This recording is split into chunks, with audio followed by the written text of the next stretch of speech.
A secretária de Mogno à minha frente parecia esbater-se, as colunas de números transformando-se numa massa sem sentido. Cada movimento da minha caneta mandava uma pontada surda pelo meu pulso, subindo pelo antebraço. Um lembrete físico de que estive encurvada sobre esta mesa durante as últimas 6 horas sem descanso. O sol da tarde filtrava-se pelas janelas altas da Franco e Associados, lançando longas sombras pelos soalhos de madeira polida do que costumava ser o escritório do meu pai. Agora era só meu. Ou seria, se eu conseguisse navegar pelo campo minado legal que ele deixara para trás. Premei os dedos contra as minhas têmporas, tentando massajar a dor de cabeça de tensão que se tornara a minha companheira constante nas últimas 3 semanas. O escritório cheirava a couro velho e café requentado, misturado com o suave aroma à baunilha da vela acesa na estante. A preferida da minha mãe, o único objeto de conforto que me tinha permitido neste mausoléu de poder masculino. Menina Ana, a família Rodrigues chegou para a reunião das 4. A voz de Margarida estalou no intercomunicador, arrancando-me dos meus cálculos. O meu corpo inteiro enrijeceu. Rodrigues. O nome por si só era suficiente para me apertar o estômago com uma mistura de pavor e algo mais sombrio, algo que eu passara 6 anos a tentar enterrar. Obrigada, Margarida. Dá-me 5 minutos, depois leva-os para a sala de reuniões. A minha voz soou mais firme do que eu me sentia, uma habilidade que eu aperfeiçoara desde que regressara a Lisboa há 3 semanas para o funeral do meu pai. Levantei-me alisando a saia lápis preta que de repente parecia demasiado apertada, demasiado restritiva. O meu reflexo na janela mostrava uma mulher que mal reconhecia, 24 anos, mas a comportar-se como alguém muito mais velho. Cabelo escuro preso num coque severo. Maquilhagem mínima realçando traços que tinham perdido a suavidade algures entre Londres e aqui. Vesti-me de armadura hoje. Uma blusa branca impecável, um blazer cinzento carvão com ombros bem definidos e as pérolas da minha avó. As únicas joias que o meu pai não tinha vendido durante uma das suas dificuldades financeiras. Esta reunião estava no meu calendário há 1 semana. Quando o advogado do meu pai, Manuel Esteves, insistiu que a família Rodrigues precisava de estar presente para a leitura de certas cláusulas do testamento, assumi que seria alguém da sua equipa jurídica. Talvez o Pedro Rodrigues, o conselheiro da família que sempre tratara das negociações. Eu devia saber melhor.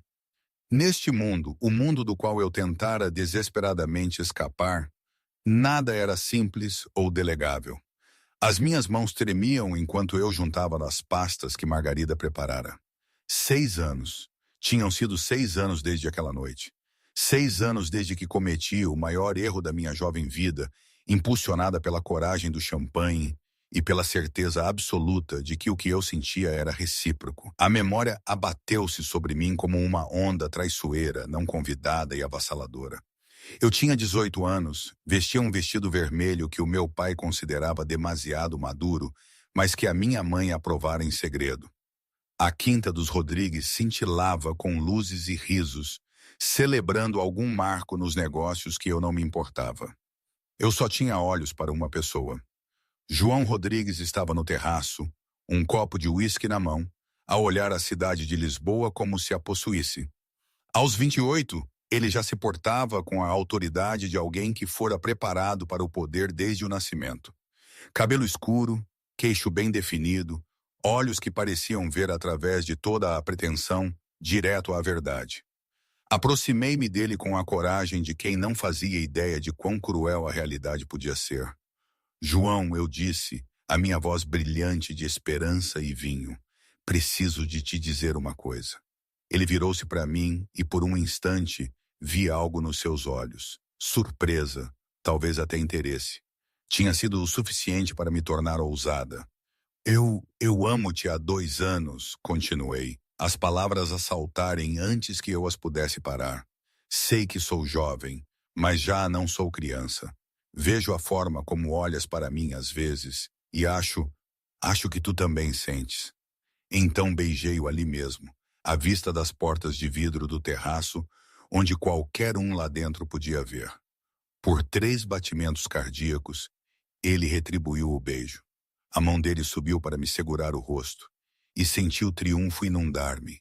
Depois, empurrou-me com força suficiente para que eu cambaleasse para trás nos meus saltos. Que raio pensas que estás a fazer? A voz dele era gelo. Eu pensei, pensaste mal. Ele olhou-me com algo pior que raiva, desprezo. Vai para casa, Ana.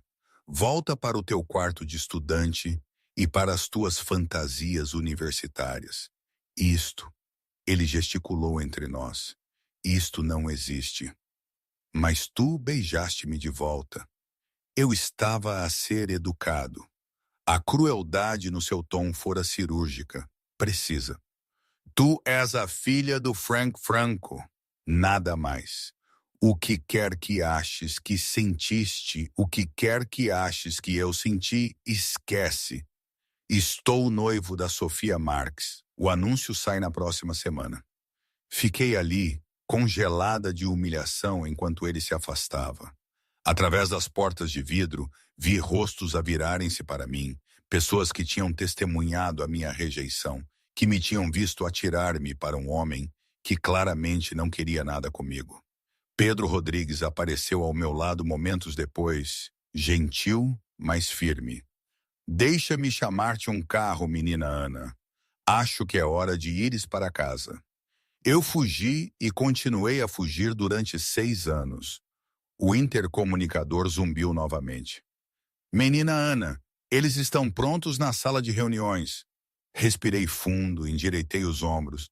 Eu já não era aquela miúda ingênua de 18 anos. Tinha tirado o meu curso em administração de empresas, trabalhado em Londres durante 3 anos, construindo a minha própria carreira, longe da sombra do meu pai e do mundo de violência em veludo que ele navegava. Regressei a Lisboa apenas porque o telefonema do advogado tinha deixado claro. Volta para casa ou perdes tudo. A morte do meu pai fora súbita. Um ataque cardíaco, disseram, embora os sussurros sugerissem o contrário. E o seu testamento tinha sido ainda mais chocante que a sua morte. Caminhei pelo corredor, os meus saltos a clicarem no mármore com uma confiança que não sentia. A porta da sala de reuniões estava fechada e, através do seu painel de vidro fosco, podia ver várias figuras lá dentro. Margarida deu-me um aceno encorajador enquanto me aproximava. Ela fora secretária do meu pai durante 20 anos, e uma das poucas pessoas neste edifício que me olhava com algo que não era especulação ou julgamento. Vais conseguir, sussurrou ela. O teu pai estaria orgulhoso. Eu não tinha tanta certeza. O meu pai fora um homem complicado, amoroso, mas distante, protetor, mas controlador. A sua mensagem final para mim, entregue através de documentos legais e condições impossíveis, parecia mais um castigo do que um legado. Empurrei a porta. A sala de reuniões fora desenhada para intimidar, toda em madeira escura e cadeiras de couro, com quadros a óleo de homens severos. Os antigos francos a observar das paredes. 5 pessoas sentavam-se à volta da mesa. E reconheci a maioria delas de imediato. Manuel Esteves, a parecer desconfortável no seu fato caro. Pedro Rodrigues, com o seu cabelo prateado impecavelmente penteado. 2 homens mais jovens que eu reconhecia vagamente como associados dos Rodrigues. E à cabeceira da mesa, ocupando a cadeira que devia ser minha, estava João Rodrigues. O tempo parou. Ele tinha mudado, claro. 6 anos tinham-no transformado de perigoso em letal. O seu maxilar estava mais duro, os ombros mais largos debaixo do fato cinzento carvão, que provavelmente custava mais do que a minha renda mensal. Havia agora linhas nos cantos dos seus olhos, evidência de riso ou estresse. Conhecendo o seu mundo, provavelmente o último. O cabelo escuro estava penteado para trás, revelando traços bem definidos que tinham amadurecido para algo quase cruel na sua perfeição. Mas os seus olhos, aqueles olhos, eram exatamente como me lembrava. Cinzentos, como nuvens de tempestade, capazes de te congelar no lugar com um único olhar. Aqueles olhos estavam fixos em mim agora, e eu não conseguia respirar.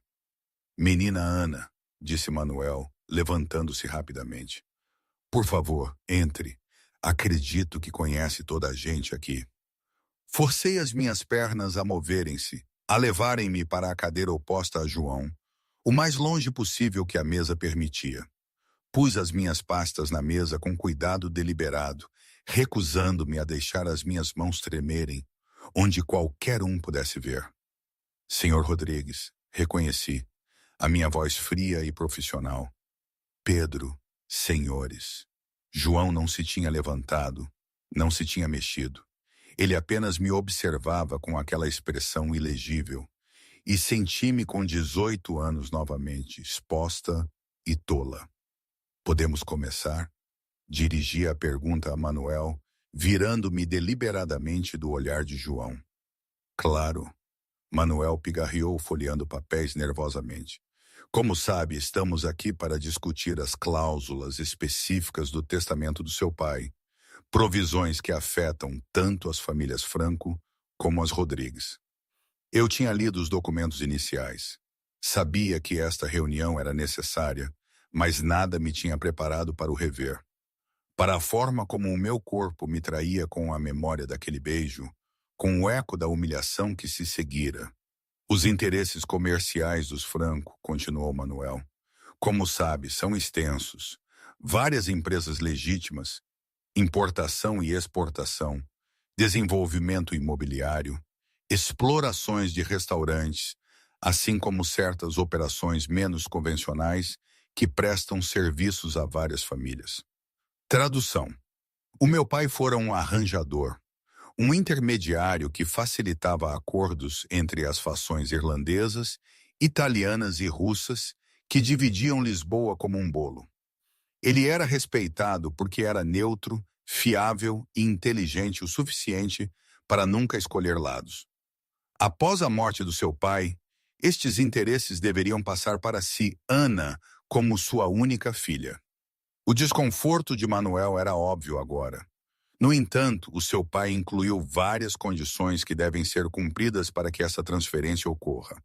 Condições das quais estou ciente, eu disse, embora a minha boca estivesse seca. Preciso de estar casada dentro de 3 meses após a sua morte e permanecer casada por um mínimo de 1 ano. O absurdo disto teria sido engraçado se não fosse tão devastador. O meu pai, mesmo do túmulo, estava a tentar controlar a minha vida, a forçar-me a voltar para este mundo do qual eu tinha escapado. Se não conseguir cumprir estas condições, continuou Manuel gentilmente, os interesses comerciais passam para o seu primo, Marcos Franco. Marcos, que andava a desviar dinheiro das contas da família há anos. Marcos, a quem os inimigos do meu pai tinham prometido liderança. Marcos, cuja tomada de controlo desestabilizaria cada aliança cuidadosa que o meu pai tinha construído. Eu não podia deixar que isso acontecesse. Não só por mim, mas pelas dezenas de pessoas cujas vidas dependiam da estabilidade destes arranjos. Compreendo os termos, disse. O que não entendo é por que razão a família Rodrigues precisa de estar presente para esta discussão. Pedro pigarreou. O seu pai e eu tínhamos um acordo, menina Ana. Um plano de contingência, se quiser, para exatamente esta situação. O gelo invadiu as minhas veias. Que tipo de acordo? João falou pela primeira vez, e a sua voz era exatamente como me lembrava. Profunda, controlada, com um toque que sugeria violência mal contida. O seu pai estava preocupado com o requisito do casamento. Queria garantir que tinha opções. A forma como ele disse opções fez-me sentir um arrepio na pele. Opções, repeti secamente. A família Rodrigues, disse Pedro com cuidado, concordou em fornecer-lhe um marido adequado, alguém que as outras famílias respeitarão, alguém cuja união consigo realmente fortalecerá a estabilidade que o seu pai tanto se esforçou para manter. A sala inclinou-se. Estão a sugerir um casamento arranjado. Estamos a oferecer uma solução, corrigiu Pedro. Precisa de um marido dentro de 3 meses. Nós precisamos. Ele olhou para João. Certas pressões exigem que o João, como chefe da nossa família, também se case mais cedo ou mais tarde. Os mais velhos acreditam que um chefe solteiro parece instável, vulnerável. Então matamos 2 coelhos com uma cajadada só, disse João, o seu tom a sugerir que achava toda a situação desagradável. Tu casas comigo, eu caso contigo. Satisfazemos ambos os requisitos, mantemos as alianças, e daqui a 1 ano podemos divorciar-nos silenciosamente e seguir os nossos caminhos. Olhei para ele, incapaz de processar o que estava a ouvir. Este homem que me tinha humilhado, que me tinha olhado com desprezo há 6 anos, estava a propor casamento. Isto é insano, consegui dizer. Isto é prático, corrigiu João friamente. O seu pai era um homem prático, Ana. Ele sabia que precisaria de proteção para lidar com este negócio. Sabia que Marcos tentaria tirar o que é seu. E sabia que a única forma de evitar isso era aliar os interesses dos Franco a uma família forte o suficiente para apoiar a sua pretensão. E tu concordaste com isto? Eu não consegui conter o amargor na minha voz. Concordaste em casar com a rapariga que humilhaste publicamente na tua festa de noivado há 6 anos. Algo piscou nos seus olhos. Aborrecimento, talvez, ou reconhecimento de que eu não ia facilitar as coisas. Isso foi há muito tempo. Não o suficiente. Ouve, Pedro interveio. Sei que isto é inesperado. Inesperado. Eu ri e soou áspero mesmo aos meus próprios ouvidos. Isto é chantagem disfarçada de benevolência. O meu pai sabia que eu não teria escolha. Todos vocês sabiam que eu não teria escolha. Tem escolhas, disse João, inclinando-se ligeiramente para a frente. Pode recusar, deixar Marcos tomar conta e esperar que as outras famílias não desfaçam tudo o que o seu pai construiu. Pode tentar encontrar outro marido em 3 meses. Boa sorte com isso já agora, pois a maioria dos homens neste mundo haverá como mercadoria danificada. A frase atingiu como uma bofetada. Ou, continuou ele, a sua voz baixando para algo mais sombrio, pode aceitar o arranjo. Casamos numa cerimônia que satisfaça os requisitos de todos. Vivemos sob o mesmo teto por aparências. Cumprimos as nossas obrigações. E daqui a 1 ano, ambos nos vamos embora com o que precisamos. Tu ficas com a tua herança. Eu satisfaço os mais velhos. E nenhum de nós tem de fingir que isto significa alguma coisa. A forma clínica como ele descreveu isso fez algo dentro de mim endurecer.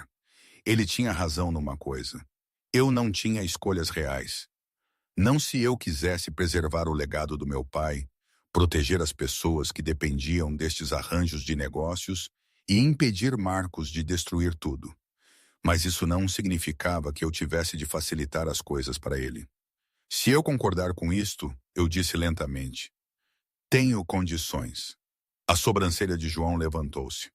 Não está exatamente numa posição para negociar. Nem tu, retorqui. Os teus mais velhos querem te casado com alguém apropriado, alguém que possa estar ao teu lado publicamente sem envergonhar a família. Quantas candidatas adequadas tens alinhadas? Quantas mulheres estão dispostas a entrar num casamento político com um homem cuja reputação envolve exatamente o tipo de atividades que tiram o sono às pessoas normais? Um sorriso perigoso curvou os seus lábios.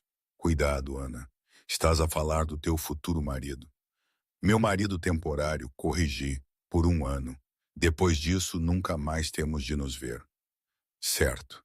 Ele recostou-se na cadeira, a imagem de controlo casual. Disse as tuas condições. A minha mente corria.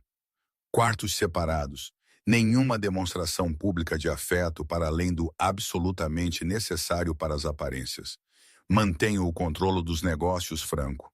Não interferes nas minhas decisões a menos que impactem diretamente os interesses Rodrigues. E quando o ano acabar, o divórcio é imediato e sem contestação. Concordo, disse João sem hesitação. As minhas condições. Muda-te para a Quinta dos Rodrigues imediatamente após o casamento. Participas em funções familiares conforme exigido. Não me envergonhas a mim ou ao nome da família. És fiel durante a duração deste casamento. Não quero rumores sobre a minha esposa a fazer-me parecer fraco. E nunca, nunca menciones aquela noite há 6 anos. Pelo que todos sabem, isto é uma aliança estratégica entre as nossas famílias. Nada mais. A referência àquela noite fez o calor invadir as minhas bochechas, mas forcei-me a manter o seu olhar firmemente. Concordo. Manuel já estava a tirar documentos. Excelente. Precisamos de agir rapidamente. A janela de 3 meses não deixa muito tempo para planear. Sugiro uma pequena cerimônia. Família imediata e associados-chave apenas. O que for necessário, disse João levantando-se. A reunião estava claramente terminada. Pedro coordenará os detalhes contigo, Ana. O casamento será daqui a 4 semanas. 4 semanas? Eu ia casar em 4 semanas com um homem que passara 6 anos a tentar esquecer. Ele dirigiu-se para a porta, os seus associados seguindo-o. Mas na soleira ele parou e olhou para mim. Por um instante a sua expressão era ilegível. Não o frio desprezo que eu me lembrava, mas algo mais complicado. Isto não tem de ser uma guerra, Ana, disse ele baixinho. Ambos podemos passar por este ano sem nos tornarmos miseráveis. Podemos? Desafiei. Porque do meu ponto de vista, tornarmos-nos miseráveis pode ser a única coisa honesta neste arranjo. Algo que poderia ter sido respeito brilhou no seu rosto. Depois, ele partiu, deixando-me sozinha na sala de reuniões com Manuel e o peso de uma decisão impossível, que não era realmente uma decisão. Eu ia casar com João Rodrigues. Deus nos ajude a ambos. O anel de noivado chegou por estafeta 3 dias depois. Um diamante enorme com corte esmeralda flanqueado por pedras mais pequenas cravadas em platina. Vinha com um bilhete na caligrafia angular de João. Por aparências, não leves a mal. Como se eu fosse. Coloquei-o no meu dedo, observei-o apanhar a luz da tarde que entrava pela janela do meu apartamento e não senti nada além do peso frio da obrigação. O meu pequeno estúdio em Cascais, de repente, parecia sufocante.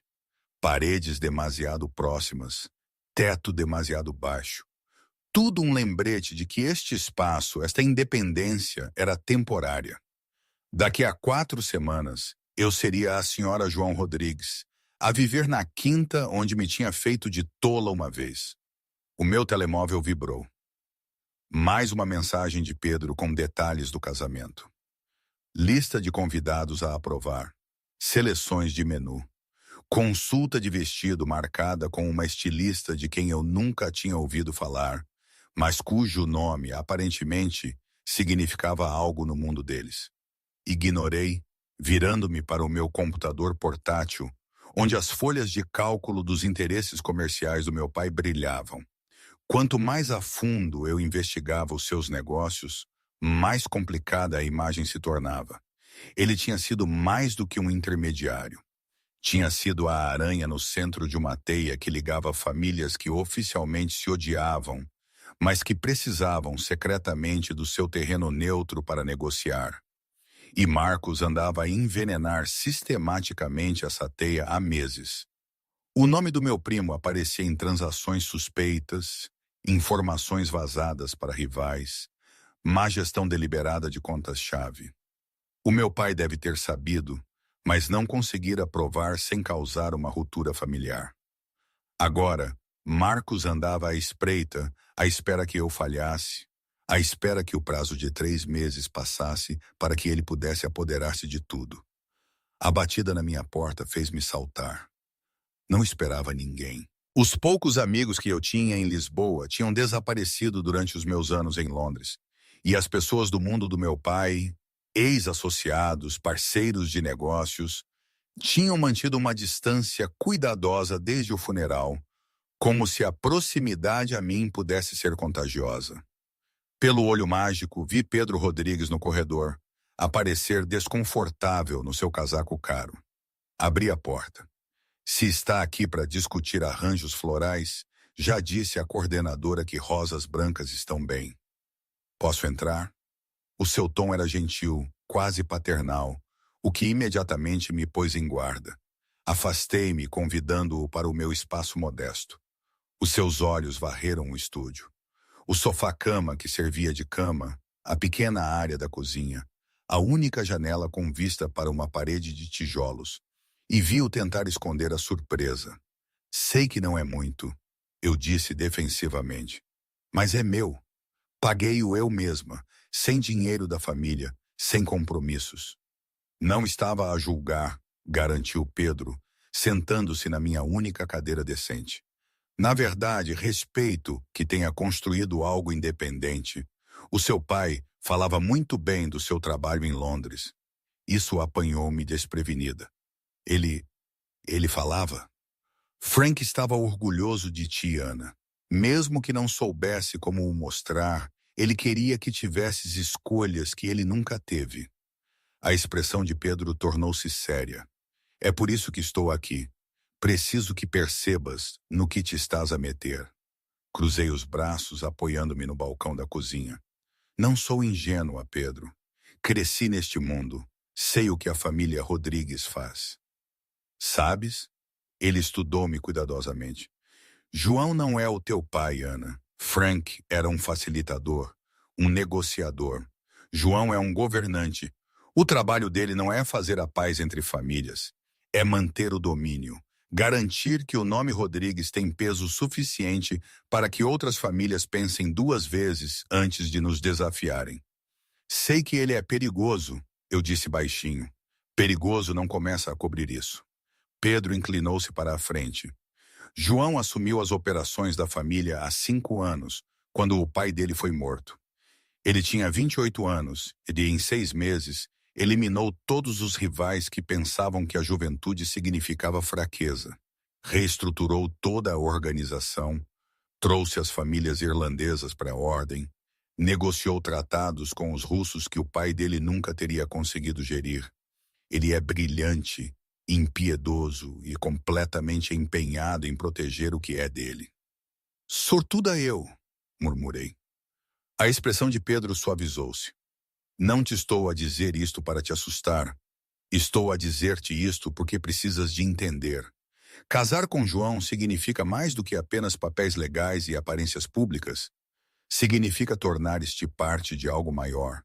Algo que as pessoas vão observar, julgar e potencialmente explorar. Queres dizer que serei um alvo? Já és, disse ele gentilmente. No momento em que o testamento do teu pai se tornou público, tornaste-te uma peça no tabuleiro. Marcos não é o único interessado nas operações dos Franco. Há famílias que adorariam ver João enfraquecido, que te usariam para conseguir isso se tivessem oportunidade. Pensei nas últimas 3 semanas. A sensação de ser observada quando ia para o meu carro. As chamadas sem resposta no meu telemóvel. As súbitas perguntas de pessoas que mal conhecia sobre os meus planos. Alguém me tem seguido? Perguntei. Pedro teve a decência de parecer ligeiramente culpado.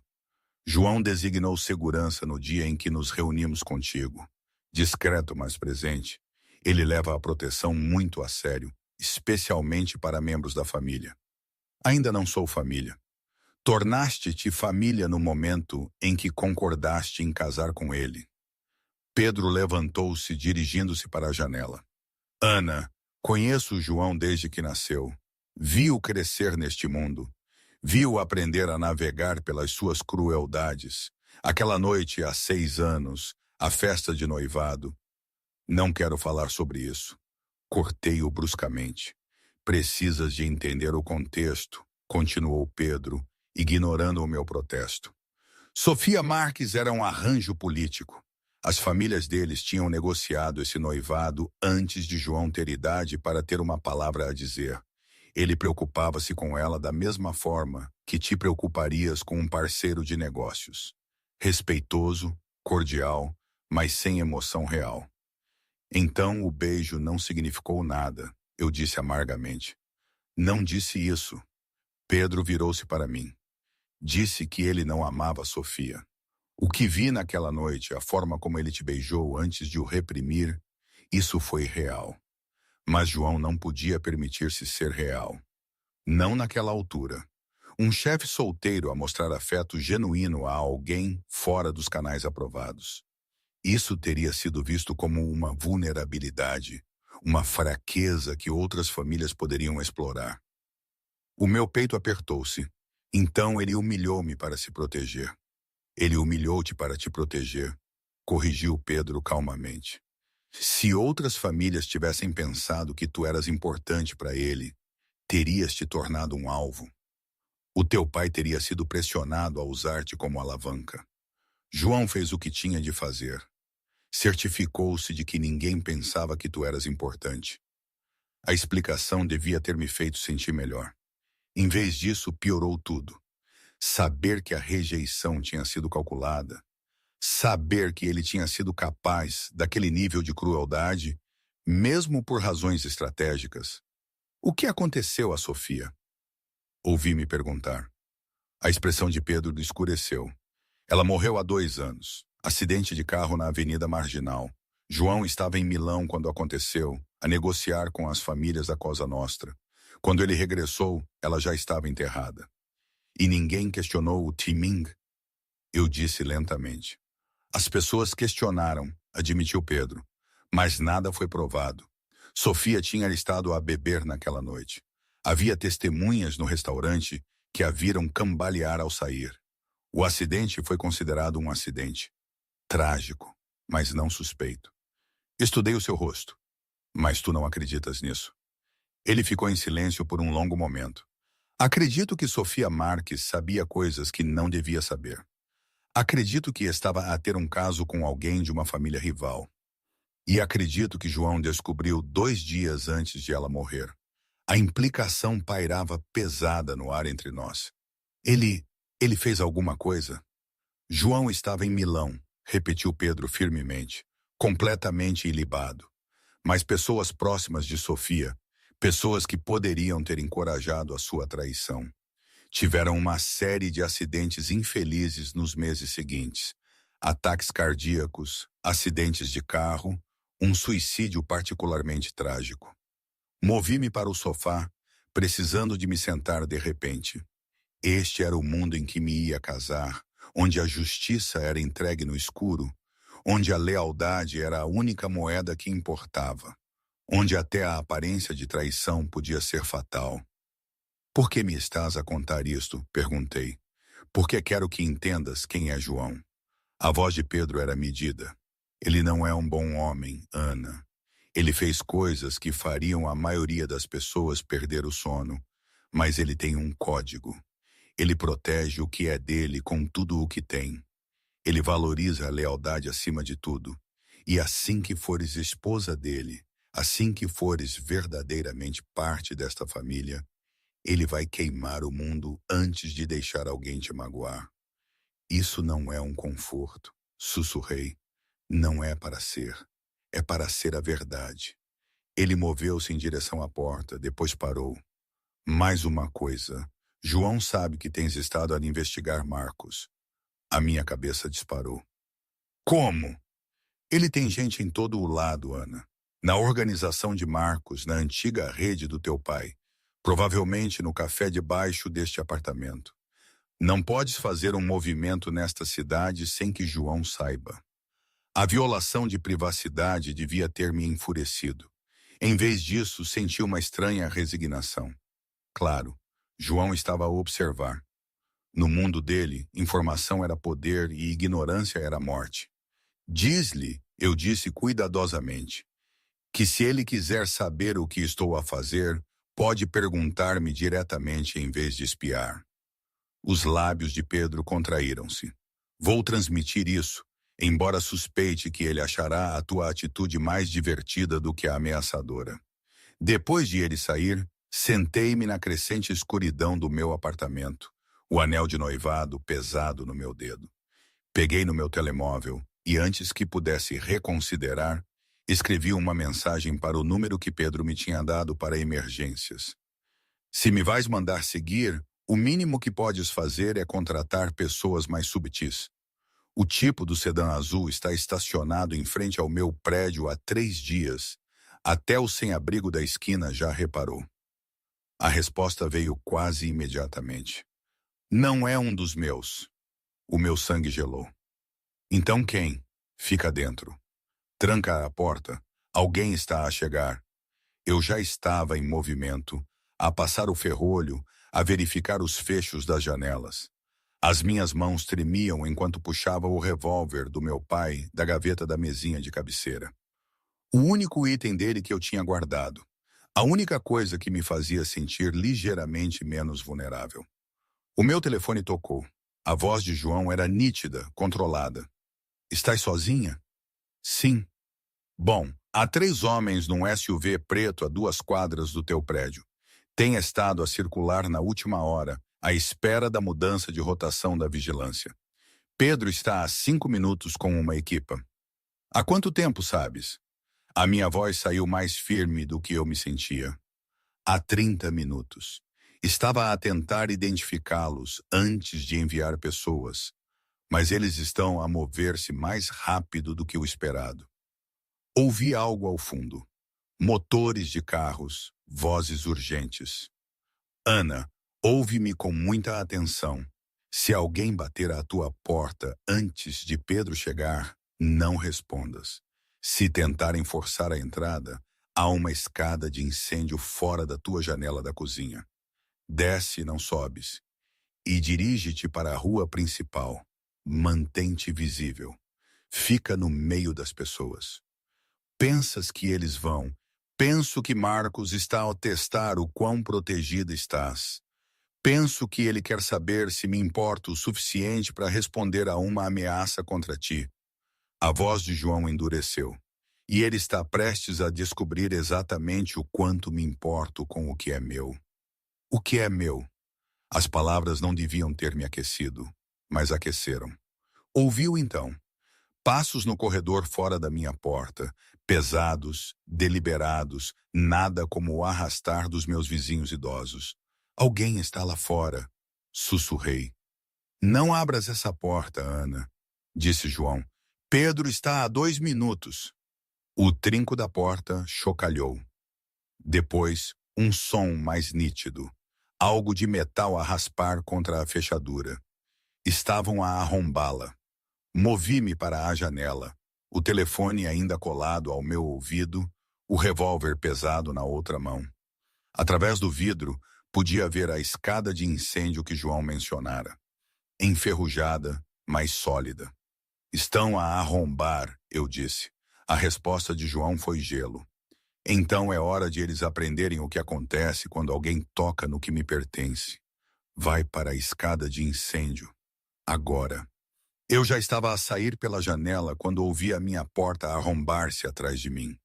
Vozes masculinas a falarem em tons baixos. O clangor metálico dos meus pés na escada de incêndio deve tê-los alertado porque, segundos depois, um rosto apareceu na minha janela da cozinha. Eu não pensei.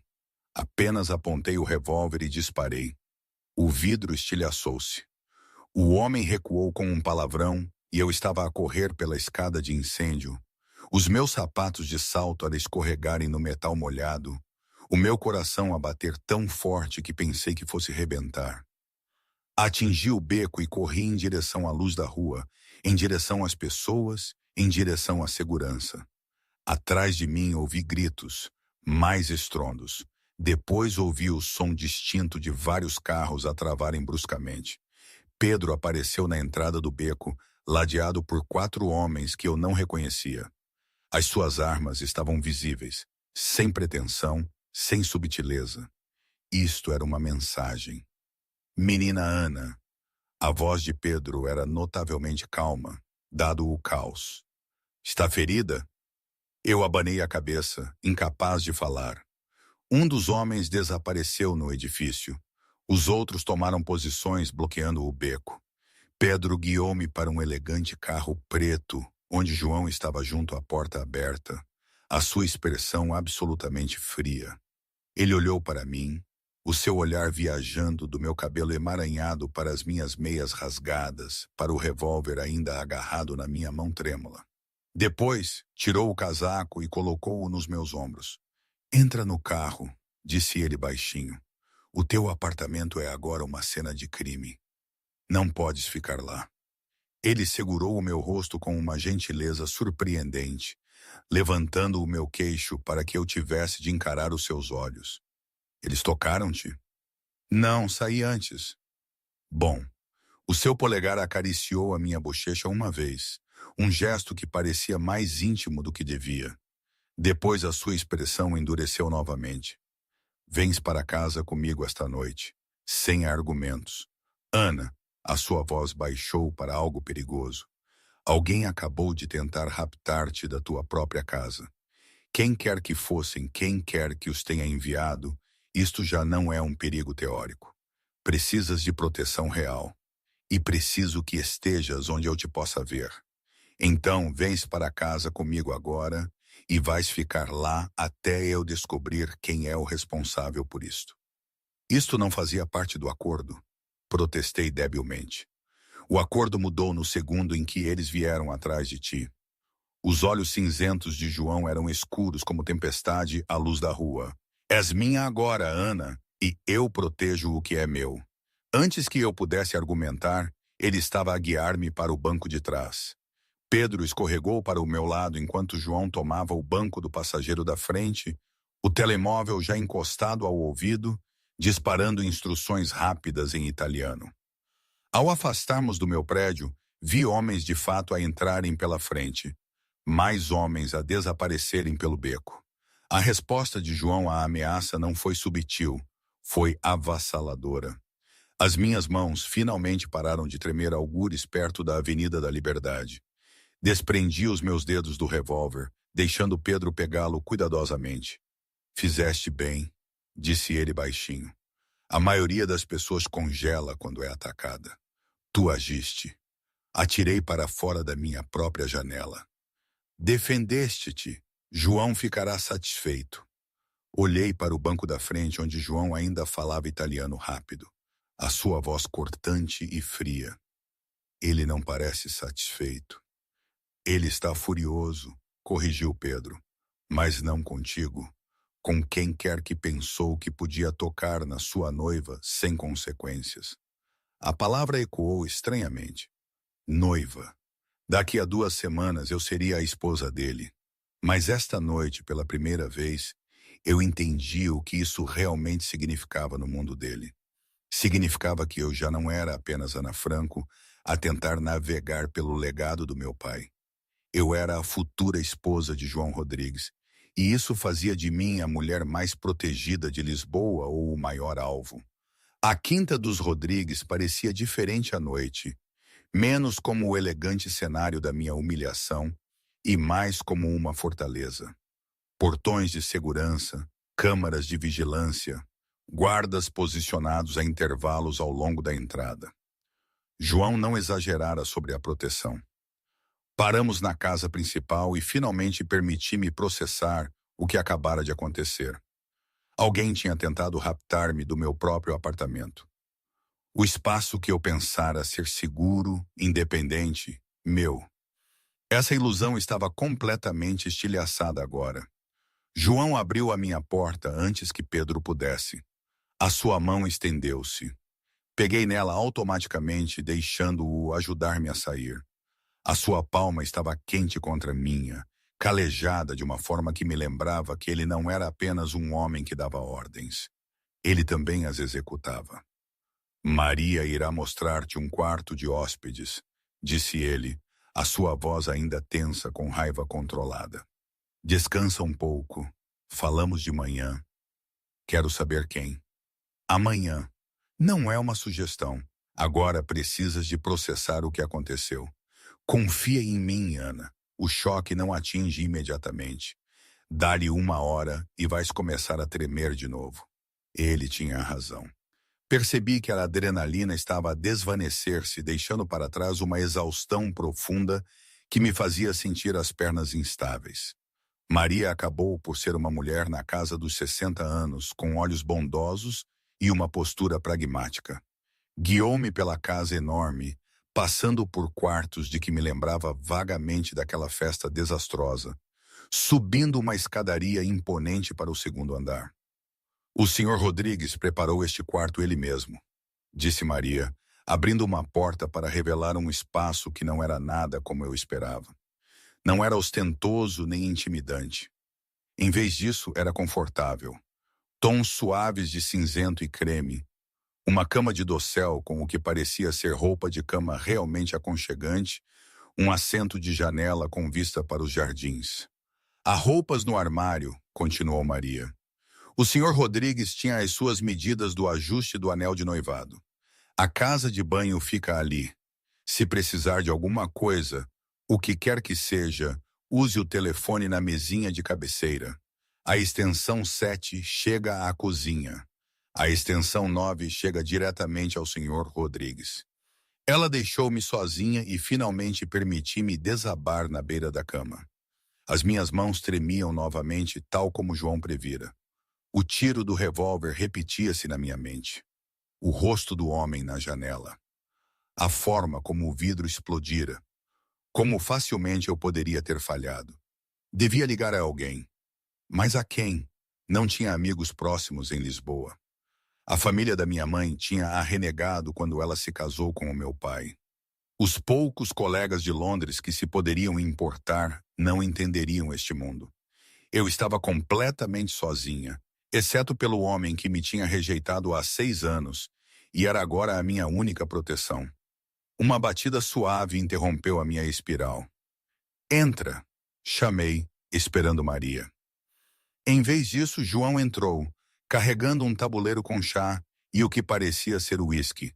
Ele tinha trocado o fato por jeans escuros e uma Henley, que o fazia parecer mais jovem, mais acessível, embora o cálculo frio nos seus olhos permanecesse.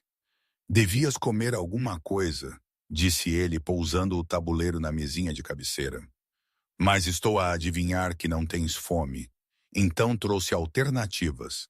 Álcool e cafeína. Uma combinação e tanto. Chá para conforto. Uísque para a honestidade. Ele serviu 2 dedos de líquido âmbar num copo de cristal e entregou-mo. Bebe. Vai ajudar com o tremor.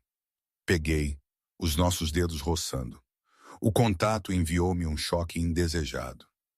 Memória muscular de 6 anos atrás, quando o toque dele significava tudo.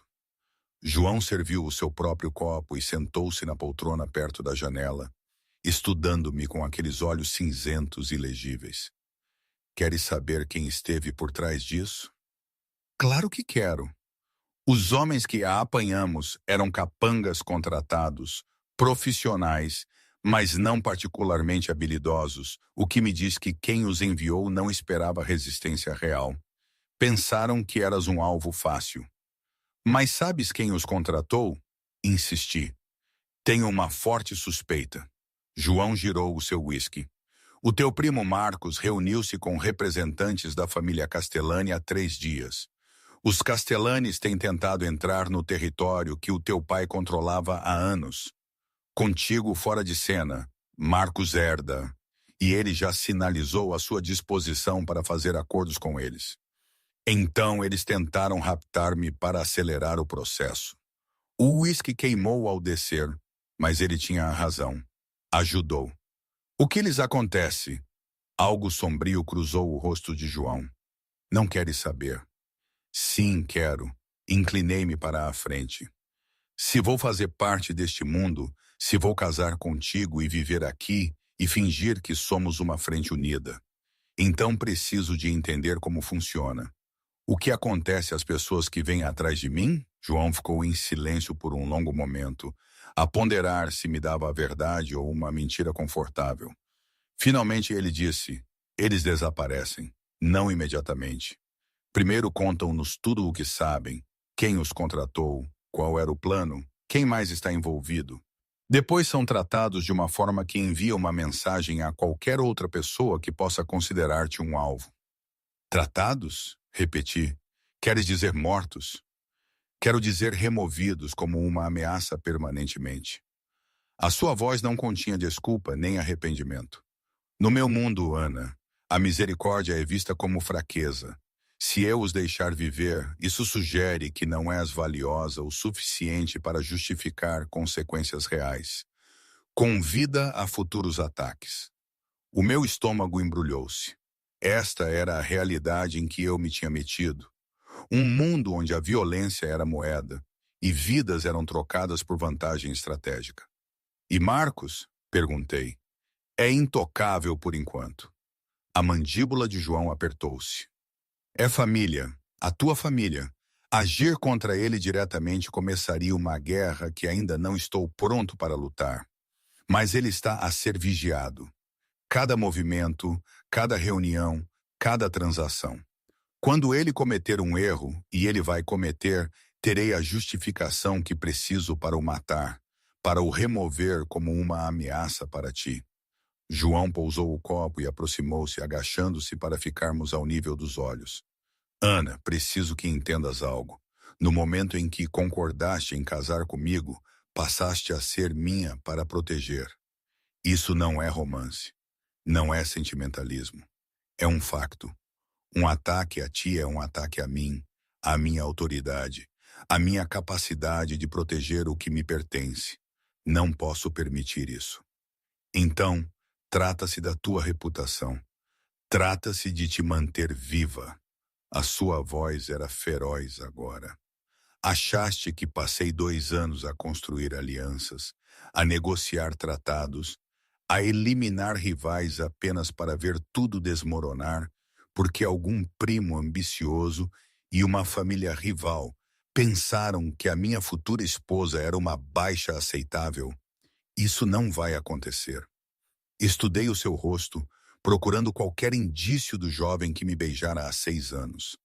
Mas essa pessoa, se alguma vez realmente existira, estava enterrada sob camadas de autoridade e violência calculada. A memória surgiu sem ser chamada, e desta vez deixei-la vir. Foi 3 semanas depois da festa de noivado. Tinha regressado à Universidade Católica, atirei-me aos estudos, tentei fingir que aquela noite nunca tinha acontecido, mas o meu pai insistira que eu comparecesse a um jantar de negócios na Quinta dos Rodrigues, alguma negociação sobre disputas de território que exigia terreno neutro. Tinha sido sentada na biblioteca, a tentar ser invisível, quando João entrou. Ele parecera surpreendido ao ver-me. Depois, aquela máscara fria descera. O teu pai está na sala de jantar, disse ele secamente. Eu sei, estou a esconder-me. De quê? De ti. De toda a gente que me viu fazer de tola há 3 semanas. Ele ficou em silêncio por um longo momento. Depois, inesperadamente, não fizeste de tola. A sério? Porque pareceu bastante tolo ser rejeitada em frente à metade da elite criminosa de Lisboa. Foste corajosa. A voz dele fora mais suave do que eu alguma vez a ouvira. Imprudente e jovem e completamente inapropriada, mas corajosa. A maioria das pessoas neste mundo nunca diz o que realmente sente, porque os sentimentos são fraquezas. Recitei amargamente, porque os sentimentos são perigosos. Ele aproximou-se e por um momento eu pensei. Mas então Sofia chamou do corredor e João transformou-se de novo no estranho frio. Volta para a universidade, Ana. Esquece este mundo. Esquece-me. Constrói algo melhor. Eu tentei. Deus, eu tentei. Para onde foste? A voz de João puxou-me de volta ao presente. A biblioteca, 6 anos atrás. Tu disseste-me para construir algo melhor. Ele desviou o olhar e vi a sua mandíbula apertar-se. Eu estava a falar a sério. E, no entanto, aqui estamos. Dei mais um gole de uísque. Diz-me uma coisa, João. Quando concordaste com este arranjo de casamento, quando Pedro te trouxe a proposta do meu pai, hesitaste sequer? Pensaste naquela noite no que me disseste? Cada segundo de cada dia desde então, a admissão foi tão silenciosa que quase a perdi. Achavas que eu não me lembrava? Achavas que eu não sabia exatamente o quão cruel fui? Então por quê? porque deixar-te acreditar que eu me importava teria sido mais cruel. Ele levantou-se andando até a janela. Tu tinhas 18 anos, Ana. 18, ingênua, cheia de ideias sobre amor e romance e o futuro. Se eu tivesse encorajado isso, se te tivesse deixado pensar que havia algo entre nós, terias esperado por mim. Terias desperdiçado anos a esperar por um homem que nunca poderia dar-te o que merecias. Então, decidiste o que eu merecia. Sim. Ele virou-se para me encarar e havia algo cru na sua expressão agora. Decidi que merecias mais do que tornar-te uma esposa da máfia aos 18 anos. Decidi que merecias uma oportunidade de viver no mundo real, de construir uma carreira, de encontrar alguém que pudesse amar-te sem estar constantemente a calcular como te manter a salvo dos inimigos. Decidi que merecias melhor do que eu. A honestidade na sua voz fez-me doer o peito. E agora? Agora é tarde demais. O seu sorriso era amargo. Agora estamos ambos presos por circunstâncias que nenhum de nós queria. Tu precisas de um marido para manter a tua herança. Eu preciso de uma esposa para satisfazer os mais velhos. Então, fazemos o melhor de uma situação impossível. Por um ano, ele concordou. Depois disso, estás livre. Vou garantir que o divórcio seja silencioso, que fiques com tudo o que precisas. Podes voltar para Londres, reconstruir a tua vida num lugar onde eu não te possa tocar. Devia ter sido um conforto saber que isto era temporário, saber que eu tinha uma data de saída. Mas em vez disso, senti uma perda. E tu? Perguntei. O que acontece depois do ano? Encontro outra esposa, uma que os mais velhos aprovem, uma que entenda este mundo. Ele voltou para a cadeira, parecendo subitamente exausto. Alguém que não me olhe como um monstro cada vez que tomo uma decisão que nos mantém vivos. Não acho que sejas um monstro, eu disse baixinho. Devias achar. Ele encontrou os meus olhos. Porque é isso que este mundo exige, Ana. Monstros ou vítimas. E eu decidi há muito tempo qual seria. Sentamo-nos em silêncio por um tempo. O peso de tudo o que não foi dito pairando entre nós. Finalmente João levantou-se. Dorme um pouco. Amanhã revisaremos os protocolos de segurança onde podes ir, em quem podes confiar, o que fazer se algo acontecer. E precisamos de acelerar o cronograma do casamento. Quanto mais tempo fores apenas a minha noiva, mais vulnerável serás. Assim que estivermos casados, atacar-te significa declarar guerra a toda a família Rodrigues. Ele estava na porta quando encontrei a minha voz. João, ele parou olhando para trás. Obrigada por esta noite, pela proteção, por... Gesticulei desamparadamente. Tudo isto. Algo mudou na sua expressão. Surpresa, talvez, ou reconhecimento. És minha para proteger agora, Ana. Isso não é algo que eu leve de ânimo leve. Ele hesitou, depois acrescentou. E pelo que vale, lamento. Por 6 anos atrás, por tudo isto, merecias uma mão melhor do que a que a vida te deu. Tu também, eu disse baixinho. Ele sorriu, mas era um sorriso triste. Talvez, mas pelo menos agora podemos ser miseráveis juntos. Depois de ele sair, vesti o pijama de seda que encontrei na cômoda. Exatamente o meu tamanho, exatamente o meu estilo. Mais uma prova de quão meticulosamente a equipa de João me tinha investigado. E subi para a cama. Os lençóis cheiravam a cedro e a outra coisa. Algo que me lembrava a colônia que João usara naquela noite há 6 anos. Perguntei-me se ele tinha escolhido este quarto deliberadamente. Se ele tinha estado aqui a imaginar-me no seu espaço sob a sua proteção, ou se eu estava a ler demasiado em arranjos práticos. O meu telefone vibrou. Uma mensagem de um número desconhecido. Fizeste um inimigo poderoso esta noite. Dorme bem na tua gaiola dourada, Marcos. Tinha de ser. Devia contar a João. Devia mostrar-lhe a mensagem, deixá-lo lidar com isso. Mas algo teimoso dentro de mim resistiu. Marcos era o meu problema. a minha família, a minha responsabilidade. João já tinha feito o suficiente, assumido o risco suficiente. Eu passara 6 anos a construir algo independente. Não estava pronta para entregar tudo. Nem a minha segurança, nem a minha autonomia, nem a minha capacidade de lutar as minhas próprias batalhas. Mesmo que essas batalhas estivessem agora a desenrolar-se num mundo ao qual eu nunca pertenceria totalmente. Desliguei a luz e deitei-me na escuridão, ouvindo os sons desconhecidos da Quinta dos Rodrigues. Em algum lugar nesta casa enorme, João estava a fazer chamadas, a mobilizar recursos, a garantir que o que me aconteceu esta noite nunca mais aconteceria. E em 2 semanas, não, menos agora, Pedro tinha falado em acelerar. Eu seria a sua esposa, não da forma como sonhara aos 18, não com amor ou romance ou qualquer uma das coisas que tornavam o casamento significativo, mas unida de qualquer forma. 2 pessoas presas pelas circunstâncias, pelo dever, pelo fantasma do que poderia ter sido se tivéssemos sido outra pessoa qualquer. Tirei o anel de noivado do meu dedo, estudando-o à luz da lua. O diamante apanhava a luz, espalhando-a pelo teto como estrelas. Por aparências, a nota de João dizia, mas aparências, eu estava a aprender, podiam tornar-se realidade neste mundo. Casamentos falsos tinham consequências reais. Alianças estratégicas criavam laços genuínos, e fingir não te importares com alguém era, por vezes, a única forma de o manter a salvo. 6 anos atrás, eu fora ingênua o suficiente para acreditar que o amor podia conquistar tudo. Agora, sabia melhor. Mas algures no fundo, uma parte traidora de mim perguntava, e se a rejeição fria de João tivesse sido a sua própria forma de proteção?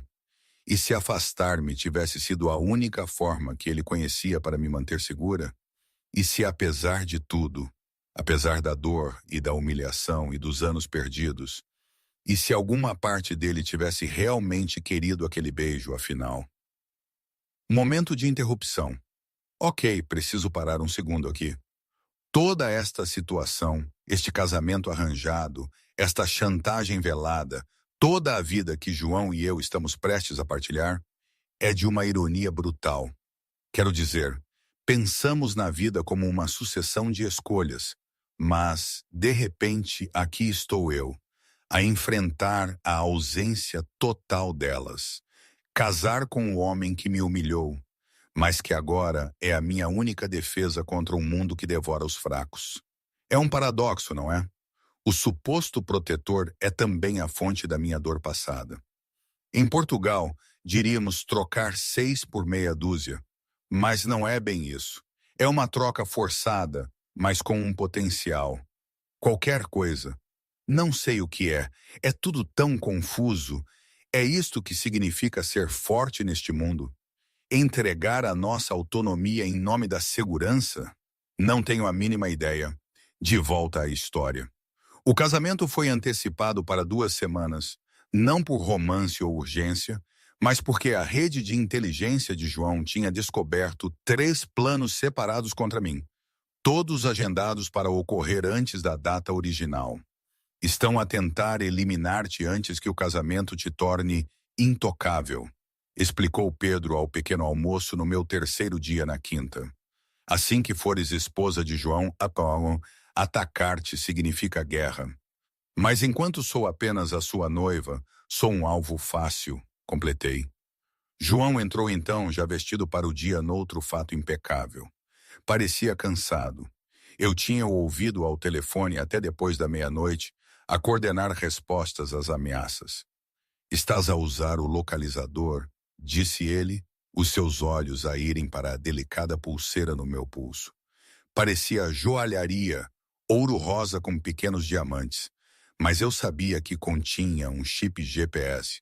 João tinha insistido para que eu a usasse a todo o momento, mesmo para dormir. Sim, eu tinha parado de lutar estas pequenas batalhas, embora não planeie sair da quinta. Os planos mudam, as ameaças evoluem. Ele serviu café, os seus movimentos eficientes. Precisamos de discutir a cerimônia do casamento. Pensei que Pedro estava a tratar disso. Ele está a tratar da logística, mas há decisões que só tu podes tomar. João sentou-se em frente a mim e notei as sombras sob os seus olhos. Queres a família da tua mãe presente? A pergunta surpreendeu-me. Não pensei que tivesse escolha. Não tens de convidar ninguém que te deixe desconfortável. Este casamento pode ser estratégico, mas ainda é o teu casamento. Pensei nos parentes da minha mãe, tios e tias que tinham cortado todo o contato quando ela casara com o meu pai, que se tinham recusado a comparecer ao seu funeral, que tinham deixado claro que não queriam nada com o nome Franco. Não, decidi. Apenas pessoas do nosso mundo, pessoas que entendem o que isto é. João assentiu, parecendo quase aliviado. Bom, menos complicações. Ele deslizou uma pasta pela mesa. Estes são os votos. Padrão, religiosos o suficiente para satisfazer a tradição, mas não tão específicos que qualquer um de nós tenha de mentir. Eu li-os, formais, impessoais, exatamente o que se esperaria de uma aliança estratégica. Nenhuma menção a amor e carinho. Queres prometer amar-me? A sua voz era desafiadora. Queres prometer estimar-me? Algo piscou nos seus olhos. Prometo proteger-te, Ana. Isso é mais valioso do que o carinho neste mundo. Ele tinha razão, claro, mas ainda assim doeu. Há mais uma coisa, continuou João, a sua voz assumindo um tom mais sério. À noite de núpcias, precisamos de discutir as expectativas. O calor inundou o meu rosto. Pensei que quartos separados tinha sido acordado.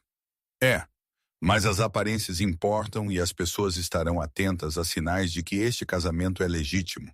O que significa que, na nossa noite de núpcias, terás de ficar no meu quarto, a suíte principal.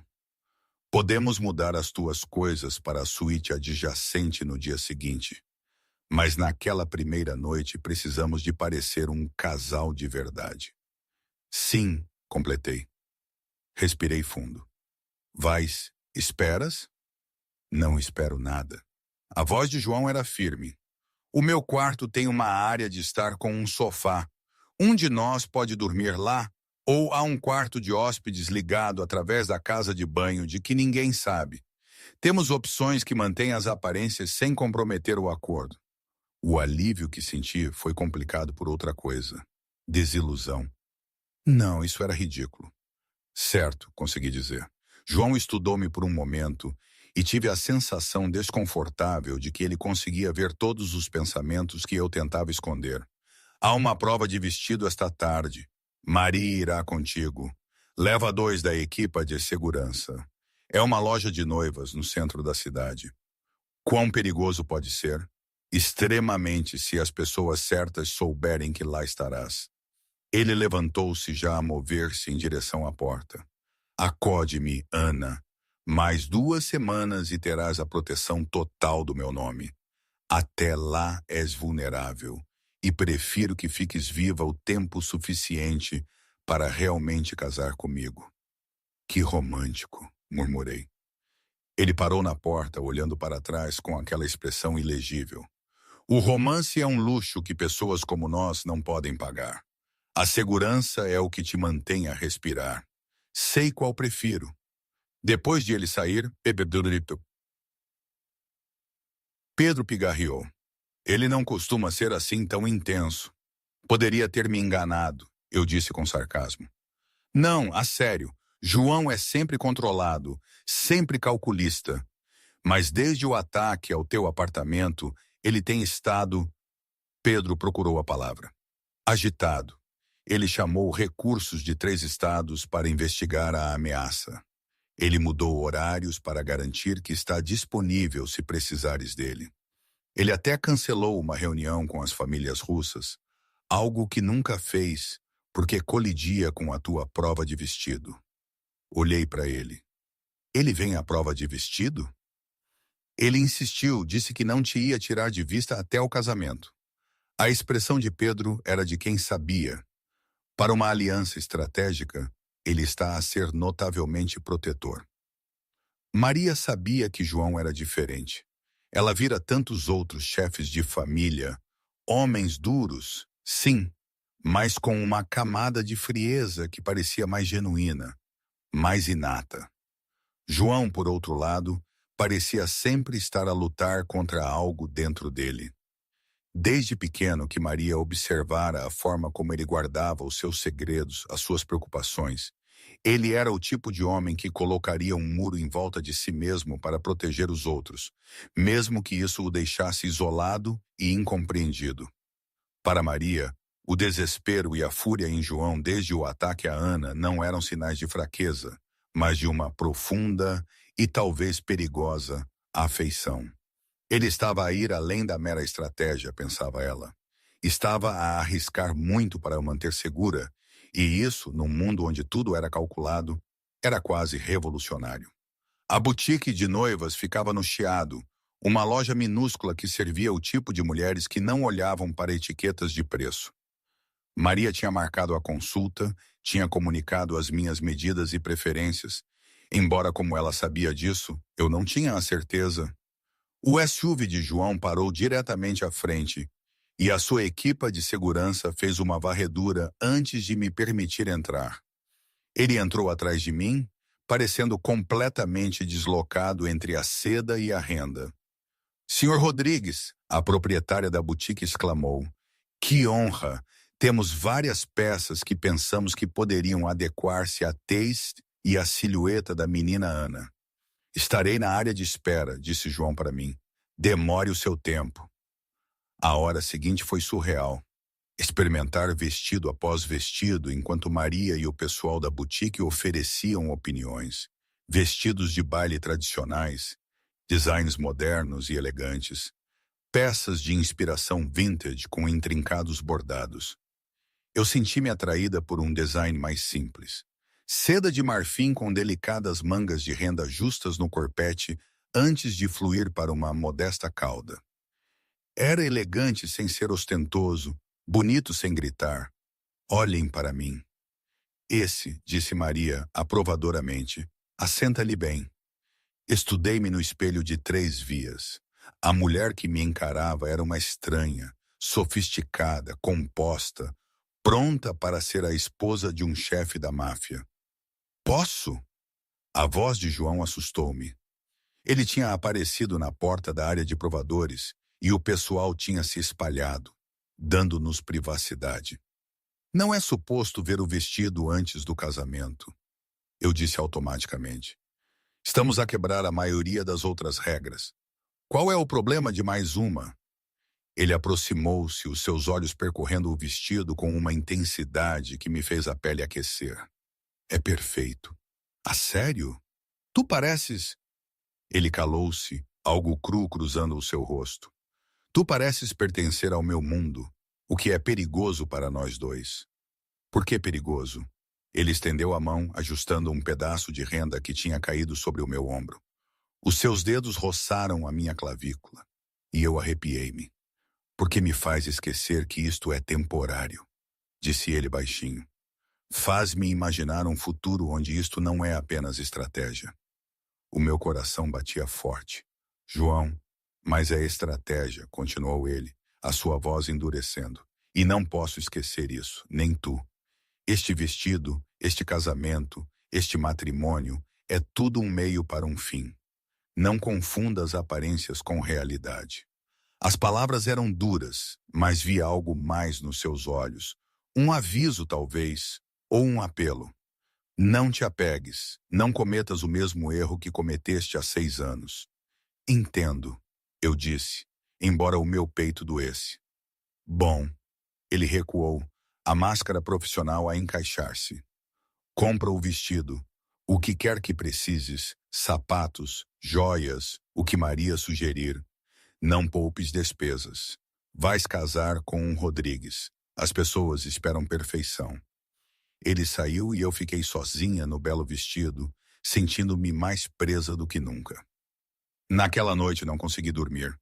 A quinta estava demasiado silenciosa, demasiado imóvel. Acabei por vaguear pelos corredores, atraída por uma força inexplicável em direção ao escritório de João. O quarto onde eu tinha ouvido o meu pai e o pai dele a negociar acordos de território quando eu era jovem. A porta estava entreaberta, a luz a derramar-se para o corredor. Ouvi a voz de João, baixa e intensa. Não me importa o custo. Encontrem todos os que sabiam o endereço do apartamento da Ana. Encontrem todos os que tinham acesso a essa informação e descubram como os Castellani sabiam o nosso horário de rotação de segurança. Uma pausa. Não esperem pelo casamento. Quero que sejam tratados agora. Esta noite, quem quer que tenha comprometido a segurança dela é um passivo que não podemos permitir. Eu devia ter ido embora. Devia ter voltado para o meu quarto e fingido que não tinha ouvido. Mas algo me manteve congelada no lugar. Sofia foi um erro, disse João. E a minha respiração prendeu-se. Eu devia saber que ela estava a jogar em ambos os lados. Mas eu era jovem. Pensei que podia controlar a situação. Não vou cometer esse erro com Ana. Outra pausa, mais longa desta vez. Eu sei que ela é diferente, disse João, a sua voz a baixar. É isso que me aterroriza. Com Sofia era sempre negócios, mas Ana, ele fez um som frustrado. Ana olha para mim como se eu ainda fosse humano, como se houvesse algo em mim que valesse a pena salvar. E eu não consigo deixá-la aproximar-se o suficiente para perceber que não há nada lá, nada que valha a pena a sua fé. A minha visão turvou-se com lágrimas que eu não entendia. O casamento é necessário, continuou João, para a proteção dela, para as alianças, para a estabilidade. Mas depois do ano, ela precisa de ir embora. Precisa de esquecer este mundo, esquecer-me, esquecer tudo. Promete-me que se algo acontecer, se isto correr mal, a vais tirar de lá. Leva-a para um lugar seguro onde nada disto a possa tocar. Ouvi a resposta abafada de Pedro, depois o riso áspero de João. Amá-la. Não me posso dar ao luxo de amá-la. No momento em que o fizer, ela torna-se a arma que todos usarão contra mim. Não, é melhor que ela pense que sou frio, que isto é apenas negócios. É melhor que ela me odeie do que ficar aqui e ser destruída pelo meu mundo. Premei a mão contra a boca, sufocando o som, tentando escapar. Eu sei, disse João suavemente. Eu sei que estou a mentir para mim mesmo, mas é a única forma que conheço de a manter segura de todos os outros e de mim mesmo. Fugi então para o meu quarto, o coração a bater forte. Subi para a cama e puxei os cobertores sobre a cabeça como uma criança a esconder-se de monstros. Mas os monstros já estavam aqui. Eles vestiam fatos caros e carregavam armas e falavam em códigos sobre territórios e alianças. E o monstro mais perigoso de todos tinha olhos cinzentos e uma voz que podia soar quase terna quando ele pensava que ninguém estava a ouvir. João Rodrigues estava a proteger-me de toda a gente, incluindo dele mesmo. E eu estava a começar a entender que talvez, apenas talvez, a coisa mais cruel que ele fizera há 6 anos não fora rejeitar-me. Fora fazer-me acreditar que ele não se importava quando cada ação desde então sugeria o contrário.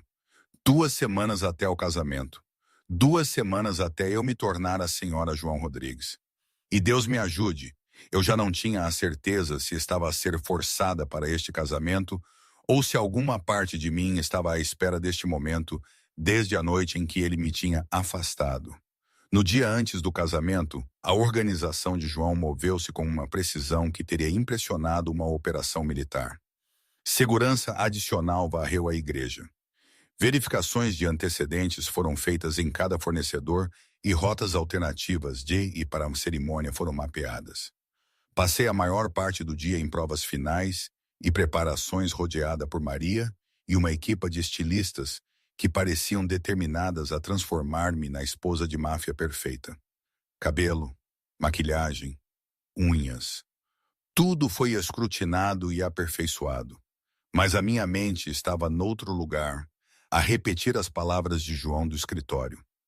Não me posso dar ao luxo de amá-la.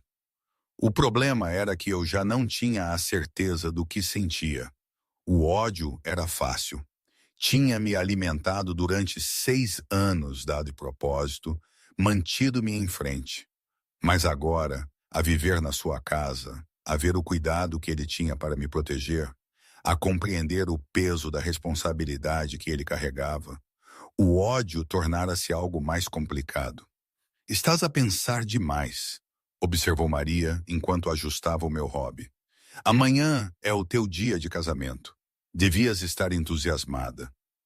Não é esse tipo de casamento. Não é? Ela sorriu sabichona. Trabalho para a família Rodrigues há 30 anos. Vi o João crescer, vi-o tornar-se o homem que é hoje e nunca o vi assim. Constantemente a verificar as câmaras de segurança, a rever pessoalmente cada detalhe, a insistir em estar envolvido em decisões que normalmente delegaria. Ele está apenas a ser minucioso. Ele está a ser protetor. Há uma diferença. A expressão de Maria suavizou-se. Aquele rapaz tem carregado o peso desta família desde os 28 anos. Ele tomou decisões difíceis, sacrificou a sua própria felicidade pelo dever e pela responsabilidade. Mas quando ele olha para ti, uma batida forte interrompeu-a. A voz de João veio pela porta. Ana, preciso de ti no meu escritório agora. A urgência no seu tom fez o alarme disparar em mim. Vesti roupas adequadas e desci à pressa. Maria ia seguir-me. O escritório de João estava cheio. Pedro, 2 homens que eu reconhecia como membros de alto escalão da sua organização, e um computador portátil aberto na secretária mostrando o que parecia ser filmagens de vigilância. O que se passa? Perguntei. A expressão de João era de granito. Marcos fez o seu movimento. Ele virou o computador portátil para mim. As filmagens mostravam o meu primo a encontrar-se com 3 homens de fato, rostos que eu não reconhecia, mas cujas roupas caras e comportamento cuidadoso gritavam crime organizado. Os Castellani, confirmou Pedro, e representantes de 2 outras famílias que têm estado a testar os nossos limites. Estão a planear algo para amanhã. O meu estômago afundou-se. O casamento, não um ataque, disse João rapidamente. São mais inteligentes do que isso. Demasiado público, demasiadas testemunhas. Mas estão a planear usar a cerimônia para te humilhar, para minar a aliança antes que ela seja sequer estabelecida. Como? A mandíbula de João apertou-se. Eles têm documentos, provas fabricadas de que tens estado a desviar dinheiro dos negócios do teu pai, registros financeiros mostrando transferências para contas offshore, e-mails contigo supostamente a coordenar com Marcos para vender ativos da empresa. É tudo falso, mas convincente o suficiente para levantar questões. Eles vão apresentar esta prova no casamento, continuou Pedro, à frente de todas as famílias de Lisboa. Vão exigir uma investigação formal. Sugerir que João está a encobrir a atividade criminosa da sua nova esposa. Isso fará com que ambos pareçam fracos. Sentei-me numa cadeira, a minha mente a cambalear. Marcos ajudou-os a criar isto. Ele forneceu o acesso de que precisavam aos arquivos do teu pai, os modelos para as falsificações. A voz de João era de fúria fria. Ele tem trabalhado com eles há meses. O que fazemos? Temos 2 opções. João encostou-se à sua secretária, braços cruzados. Cancelar o casamento, adiar até podermos desmentir publicamente as provas. Isso dá-nos tempo, mas faz-nos parecer que estamos a fugir das acusações. Ou, eu incentivei, ou casamos como planeado. E durante a recessão apresentamos as nossas próprias provas. Prova de que Marcos tem sido quem rouba da família, documentação das suas reuniões com os Castellani, provas da sua conspiração para minar a aliança Franco-Rodrigues. Pedro assentiu. Temos vindo a construir o caso há semanas, perícia financeira, filmagens de vigilância, testemunhos de pessoas que Marcos pensava serem-lhe leais. É a prova de bala, mas significa expô-lo publicamente. Eu disse lentamente, no meu casamento, à frente de toda a gente. Significa defender-te, corrigiu João. Significa mostrar a todas as famílias de Lisboa que não és alguém a ser subestimado, que atacar-te tem consequências.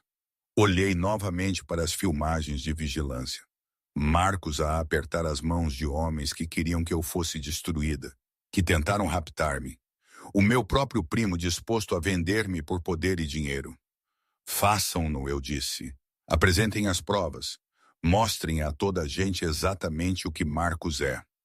João estudou-me por um longo momento. Compreendes o que isto significa? Assim que o expusermos, ele está acabado. Não apenas a sua reputação.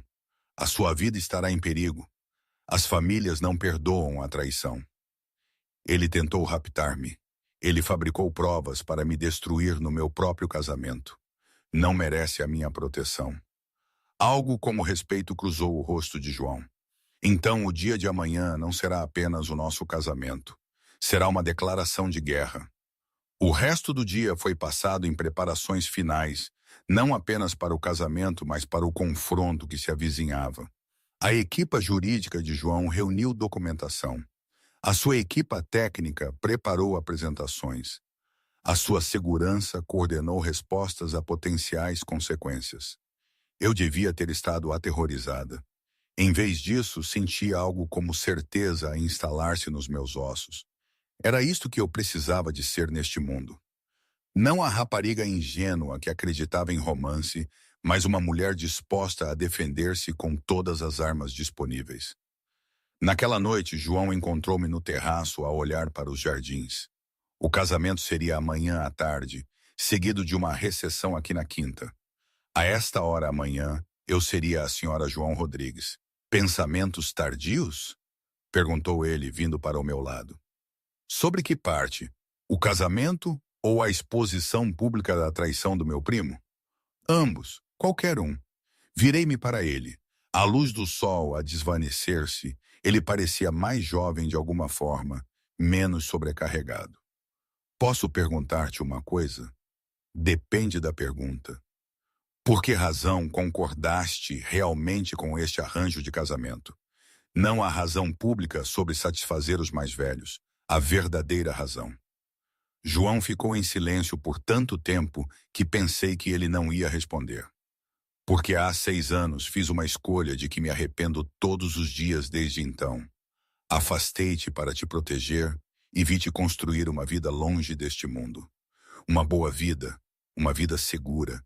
E depois o teu pai morreu e de repente estavas de volta ao meio de tudo aquilo de que eu tinha tentado salvar-te. Então isto é culpa. Isto sou eu a recusar-me a falhar contigo 2 vezes. A sua voz era feroz. Não pude proteger-te então. Eu era muito jovem, muito novo na minha posição, muito vulnerável à política. Mas posso proteger-te agora. Como minha esposa, és intocável. Como minha parceira, terás recursos e autoridade que impedirão Marcos e os Castellani e todos os outros de destruírem o que o teu pai construiu. E depois do ano? Perguntei baixinho. Quando nos divorciarmos e eu me for embora, o que é que acontece? Então estarás segura, estabelecida, protegida pela aliança, mesmo que já não estejamos casados. Terás os negócios dos Franco, o respeito das famílias e a liberdade de viver como escolheres. Pensaste bem nisto. Não pensei em mais nada desde que Pedro me trouxe a proposta. A mão de João subiu, segurando o meu rosto com uma gentileza inesperada. Sei que não confias em mim. Sei que provavelmente me odeias pelo que fiz há 6 anos. Mas preciso que acredites nisto. Manter-te segura é a única coisa que importa. Tudo o resto, a minha reputação, a minha autoridade, até a minha vida, é secundário para garantir que sobrevives a este mundo. A minha respiração prendeu-se. João, não. Ele interrompeu suavemente. Não digas nada de que te arrependerás. Amanhã tornamo-nos aliados, parceiros. Talvez, eventualmente, amigos, se tivermos sorte, mas é só isso que isto pode ser, Ana. Qualquer outra coisa é demasiado perigosa. Ele largou a minha mão e afastou-se, a máscara profissional a encaixar-se. Descansa um pouco. Amanhã é um grande dia. Maria vai acordar-te às 7 para os preparativos finais. Observei-o afastar-se. Os ombros direitos, o andar controlado. Tudo em João Rodrigues era controlado. A sua voz, as suas expressões, as suas emoções, tudo, exceto a forma como ele me olhava quando pensava que eu não estava a observar. Naquela noite, deitei-me acordada a reviver cada interação que tínhamos tido desde aquela reunião na sala de conferências. A forma como ele se materializava quando eu estava em perigo, a segurança que ele arranjara, o cuidado que ele tivera com cada detalhe do casamento, a fúria na sua voz quando falava de ameaças contra mim. Não me posso dar ao luxo de amá-la. Mas e se ele já a amasse? E se este casamento, este arranjo estratégico, necessário, completamente lógico, fosse a sua forma de me manter perto enquanto mantinha distância suficiente para afirmar que não significava nada? E se João Rodrigues tivesse estado a proteger-me de si mesmo durante 6 anos e este casamento fosse ele a admitir finalmente que não conseguia mais ficar afastado? Adormeci com essa questão, sem resposta, e acordei com Maria a abanar-me suavemente o ombro. É hora, menina Ana. O seu dia de casamento chegou. Amanhã passou num borrão de atividade. Cabelo penteado num intrincado apanhado. Maquilhagem aplicada com precisão artística. O vestido de marfim cuidadosamente abotoado. Quando finalmente olhei ao espelho, mal me reconheci. A mulher que me encarava era elegante, confiante, pronta para estar ao lado de um dos homens mais perigosos de Lisboa e reivindicar o seu lugar no mundo dele. Está linda, disse Maria, os olhos suspeitosamente brilhantes. O senhor João vai perder a cabeça. Isto é um arranjo de negócios. Lembrei-a. Claro que é. O seu sorriso sugeriu que ela não acreditava nisso mais do que eu. A cerimônia foi pequena, como prometido. Talvez 50 pessoas, todas cuidadosamente verificadas, membros de várias famílias. A igreja era bonita, decorada com rosas brancas e a luz do sol a escorrer pelos vitrais. Eu caminhei pelo corredor sozinha, sem pai para me entregar, sem família para me apoiar. Apenas eu a escolher este caminho, a aceitar este futuro. E no altar, João esperava. Ele parecia devastador num smoking preto, o cabelo escuro perfeitamente penteado, os olhos cinzentos fixos em mim, com uma intensidade que me roubou a respiração. Ao aproximar-me, vi que as suas mãos estavam apertadas aos lados, o maxilar tenso. Ele parecia um homem que mal mantinha o controlo.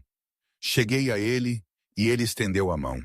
Peguei nela e os seus dedos fecharam-se à volta dos meus, quentes, firmes, ligeiramente trêmulos. O padre começou a cerimônia, falando de parceria e compromisso e de construir um futuro juntos. Palavras que deviam ter soado vazias, dado o nosso arranjo, mas que de alguma forma não soaram. Quando chegou a hora dos votos, a voz de João era clara e firme. Eu, João Diniz Rodrigues, aceito-te, Ana Sofia Franco, como minha esposa. Prometo proteger-te, estar ao teu lado, honrar a confiança que em mim depositas neste dia. A minha vez, eu tinha memorizado as palavras, praticado-as até que parecessem naturais. Mas olhando nos olhos de João, dei por mim a dizer algo completamente diferente. Eu, Ana Sofia Franco, aceito-te, João Diniz Rodrigues, como meu marido. Prometo estar ao teu lado, confiar na tua proteção, ser a tua parceira em todas as coisas, enquanto este arranjo o exigir. Aquela última frase não estava no guião. Os olhos de João arregalaram-se ligeiramente, o único sinal de que eu o tinha surpreendido. O padre declarou-nos casados. João levantou o meu véu, as suas mãos gentis, e beijou-me. Era suposto ser breve, casto, apropriado para uma igreja. Mas no momento em que os seus lábios tocaram os meus, algo se acendeu. A sua mão subiu para me embalar o rosto, e o beijo aprofundou-se, tornou-se algo cru e honesto e completamente inapropriado para a nossa audiência. Quando finalmente nos separamos, ambos respirávamos pesadamente. Os olhos de João eram escuros como tempestade, e vi neles algo que nunca tinha visto antes: fome, possessão e o que parecia quase medo. Minha, ele sussurrou tão baixinho que só eu pude ouvir. Tua, concordei. E assim, o jogo mudou. Já não estávamos a fingir. A recepção foi exatamente o que eu esperava. Elegante, cuidadosamente coreografada, cada detalhe desenhado para projetar poder e estabilidade.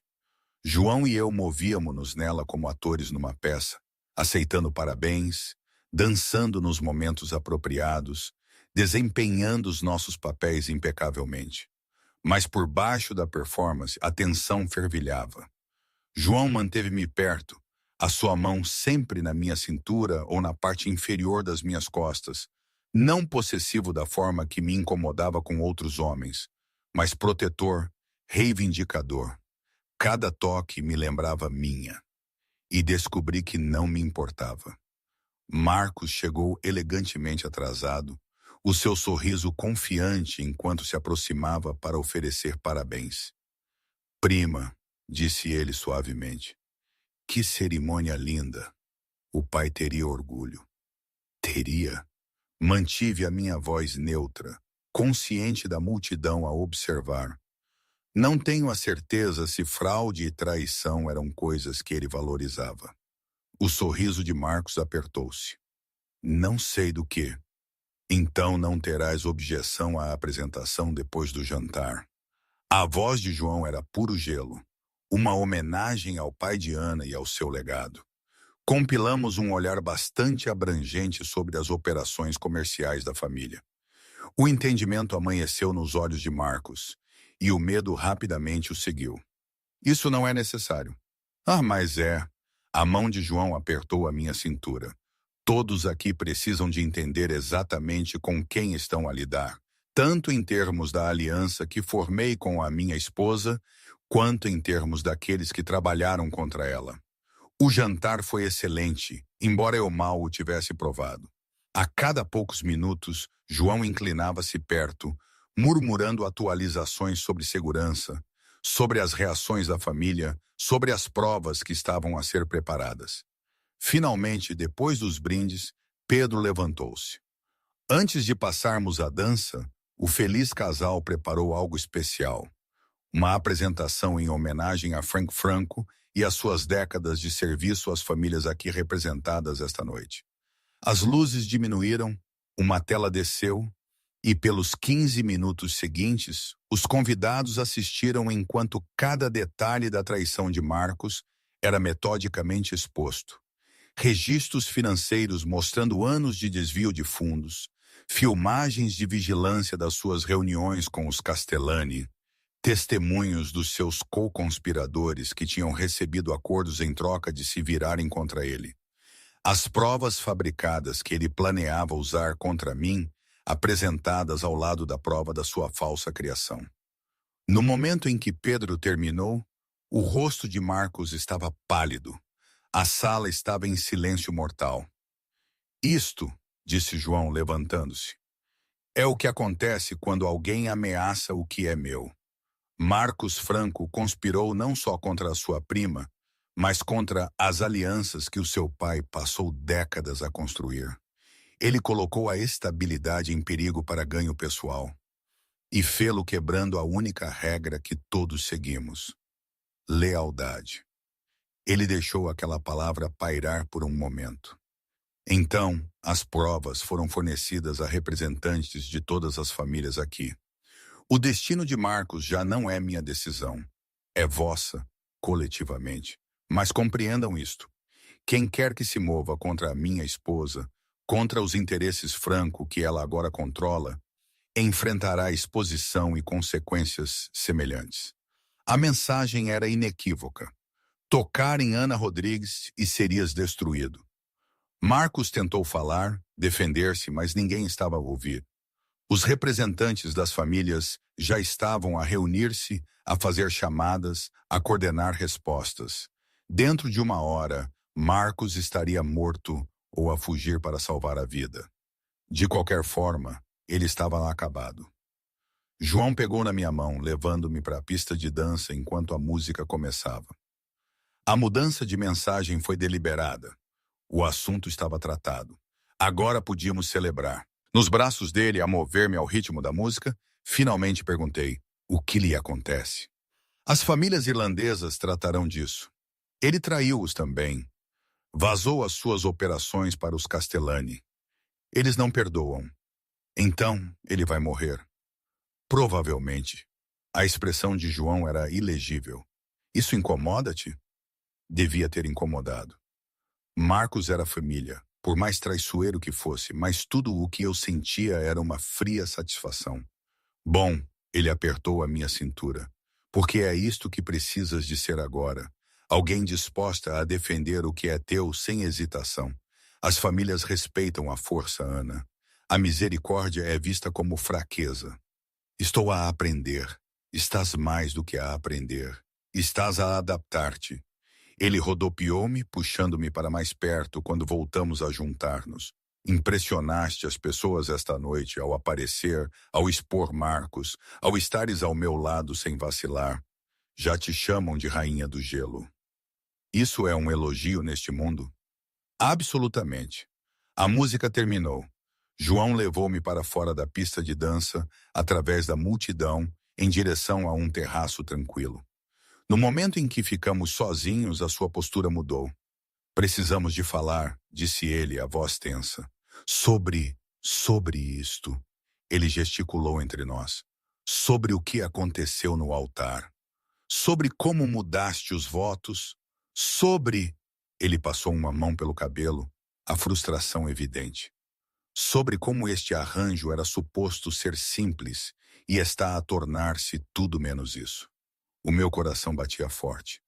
João, eu não consigo parar de pensar em ti. Ele interrompeu, as palavras cruas. Desde que te mudaste para a quinta, desde que comecei a proteger-te, inferno, desde há 6 anos, para ser honesto. Passei todos os dias desde aquela festa a tentar convencer-me de que fiz a coisa certa, que afastar-te te protegia. Mas ter-te aqui, ver-te a navegar neste mundo, ver-te a tornar-te exatamente a parceira de que preciso. Ele calou-se, virando-se. Isto era suposto ser temporário. 1 ano depois tu vais embora. Esse era o acordo. E agora? Aproximei-me, a minha mão encontrando o seu braço. Agora não quero que vás embora. Ele virou-se para me encarar, e os seus olhos eram ferozes. Agora quero ficar contigo. Tornar isto real. Construir algo que não seja apenas estratégia e alianças. Isso é perigoso, sussurrei, ecoando as suas palavras anteriores. Tudo nisto é perigoso. As suas mãos emolduraram o meu rosto. Mas estou farto de fingir que não me importo. Farto de agir como se fosses apenas uma necessidade política. Não és, Ana. Não o tens sido desde o momento em que me beijaste há 6 anos. Tu rejeitaste-me. Protegi-te, corrigiu ele, a única forma que conhecia, fazendo-te odiar-me, afastando-te tanto que este mundo não te pudesse tocar. E funcionou. Tu partiste, construíste algo real, estavas segura, mas depois voltaste e tive uma segunda chance que não mereço. Os meus olhos ardiam com lágrimas que me recusei a deixar cair. O que estás a dizer? Estou a dizer para esqueceres o prazo de 1 ano, esqueceres o acordo de divórcio, esqueceres a pretensão de que isto é apenas negócios. O seu polegar acariciou a minha bochecha. Fica comigo, Ana. Fica de verdade. Sê a minha esposa em todos os sentidos que importam. Estás a pedir-me para abdicar da minha saída, eu disse lentamente. Da minha liberdade, do meu plano B. Estou a pedir-te para apostares em nós em vez disso. A sua voz baixou. Sei que não mereço. Sei que fui cruel, que te magoei, que tornei isto mais difícil do que precisava ser. Mas estou a pedir de qualquer forma. Fica comigo. Escolhe isto. Escolhe-me. Há 6 anos, eu teria dito que sim imediatamente. Teria me atirado a esta oferta sem questionar. Mas eu já não tinha 18 anos. Tinha aprendido o quanto as palavras podiam ferir, a facilidade com que as promessas podiam quebrar. E se não funcionar? Perguntei. E se só formos compatíveis por causa do perigo, do drama? E se, quando as coisas acalmarem, percebermos que realmente não gostamos um do outro? Então resolvemos, disse João simplesmente. Juntos, como parceiros, como aliados, como marido e mulher, mas fazemo-lo honestamente, sem estratégias de saída ou finais predeterminados. Isso é pedir muito, eu sei. A sua testa descansou contra a minha, mas estou farto de mentir a mim mesmo sobre o que quero. E o que quero és tu, não porque seja estratégico, não porque seja necessário, porque és brilhante e corajosa e vês-me, realmente vês-me, e não desvias o olhar. As minhas mãos subiram para agarrar as suas lapelas. Não sou fácil de aturar. Bom, não quero facilidade. Quero algo real.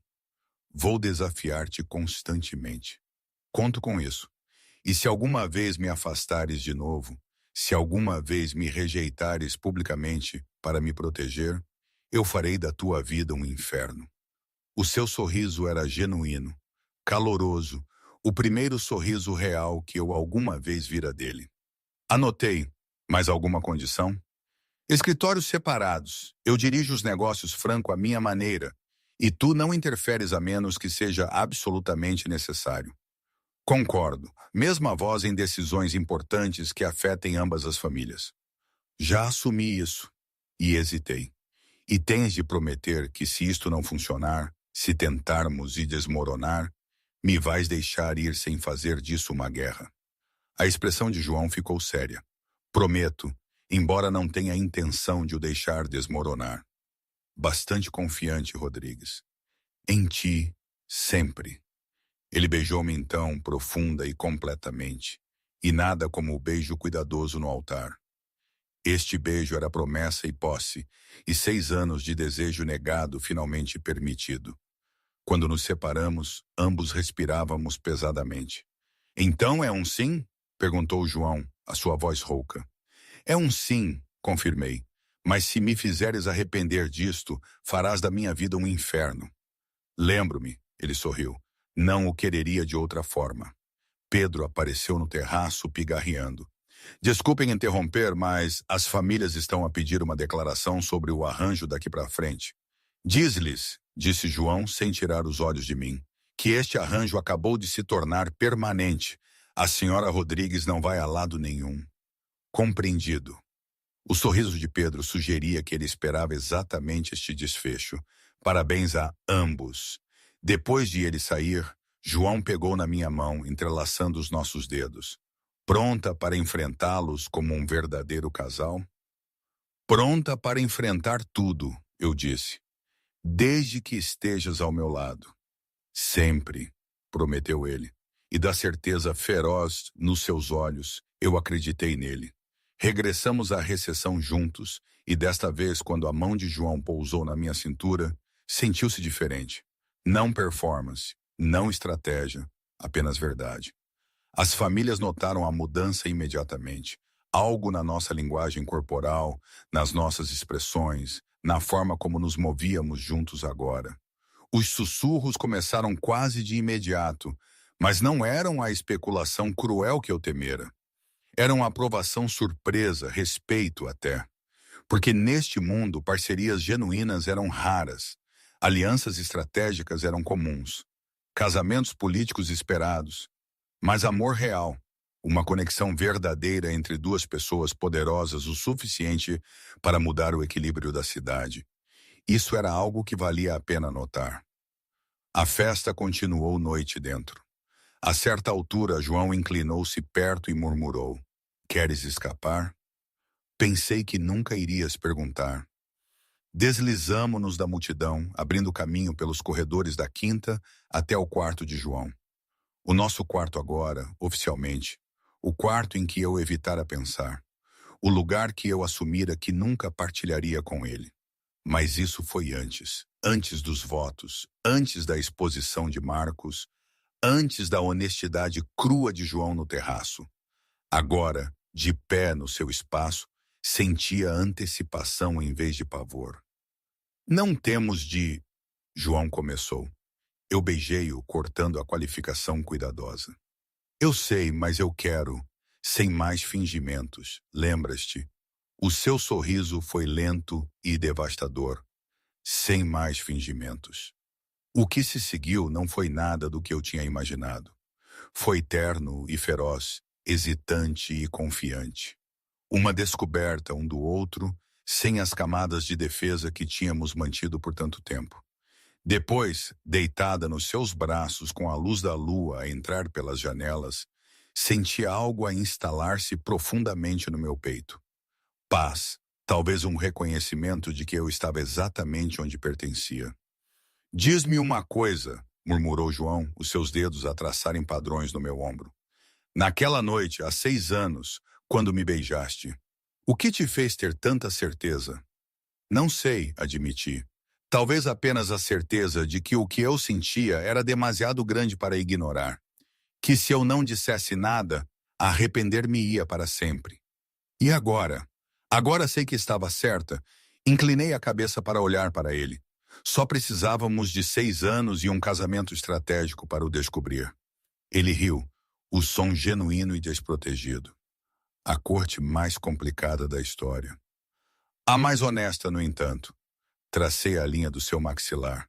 Sem pretensão, sem jogos, apenas 2 pessoas que são péssimas a admitir o que querem, finalmente a ser honestas. Consigo viver com isso. João puxou-me para mais perto. Embora me reserve o direito de ser péssimo a admitir coisas ocasionalmente. Velhos hábitos. Desde que sejas péssimo nisso comigo. Sempre contigo, prometeu ele. Com mais ninguém. Dormeci nos seus braços, verdadeiramente segura pela primeira vez em anos. Não por causa de sistemas de segurança ou guarda-costas ou alianças estratégicas, mas porque o homem que me segurava finalmente parara de me proteger de si mesmo e escolher amar-me. E hoje, sinceramente, não sei bem. Às vezes penso que foi a melhor coisa que me podia ter acontecido. Outras vezes, quando o silêncio da quinta é demasiado denso, pergunto-me se não cometi um erro, se troquei a minha liberdade por uma jaula dourada, ainda que confortável. Provavelmente é as 2 coisas ao mesmo tempo. A vida é assim, não é? Não há nada totalmente preto ou branco. Nada é perfeito, nem nunca foi. Mas este caminho, tortuoso e cheio de cicatrizes, é meu. E isso, de alguma forma, é